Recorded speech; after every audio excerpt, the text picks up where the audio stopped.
potential tropical cyclone number 18. First, taking a look at the overall tropical outlook, we have three disturbances.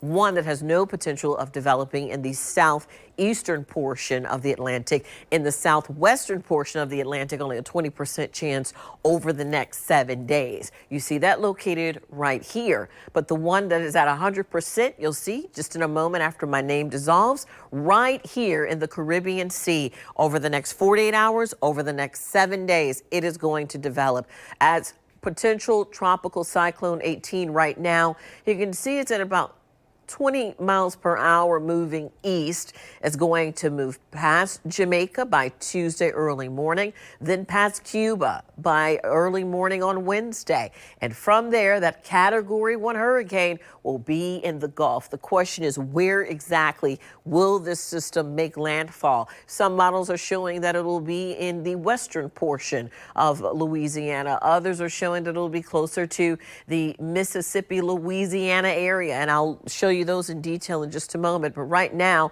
with the 10 p.m. advisory, the pressure currently is at 993 millibars. We see the winds are at 45 miles per hour. The gusts are at 60 miles per hour. But again, this system likely becoming a Category 1 hurricane before it makes landfall. Now, also, as we look back here at home, it's a beautiful evening, dark much faster. Sunset was around 5:37. We're currently in the mid to low 70s across the board from the airport to St. Augustine and Mayport. Temperatures, as you see along the coast, a little bit milder further inland in the 70s, upper 60s. Those winds are going to remain breezy as we continue getting these winds from the northeast, further inland calm. Keep in mind, we still have a high rip current risk from Jacksonville all the way down to Miami. And if you're skipping work tomorrow and headed to the beach, stay out of the ocean, enjoy the view from shore.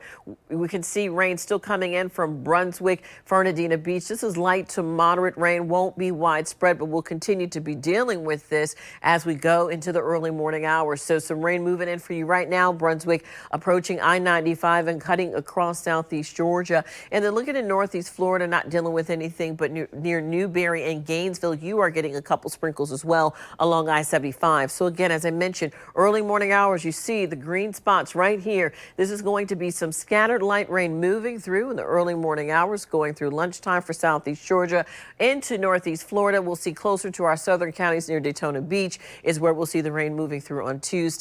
Then those rain chances will increase as the system gets closer to us further out in the Gulf, though it will be miles and miles away. Our accumulation of rain over the next 72 hours or 3 days, if you call it that, 1 inch along the coast, essentially further inland, about 7/10 of an inch, and even further out, about ½ an inch for areas like Lake City and Gainesville. But again, let's look at these spaghetti models specifically for potential tropical cyclone 18. Again, moving through the Cayman Islands, Jamaica, and then making its way on the western tip of Cuba, then headed into the Gulf. And this is, again, where those spaghetti models are not agreeing.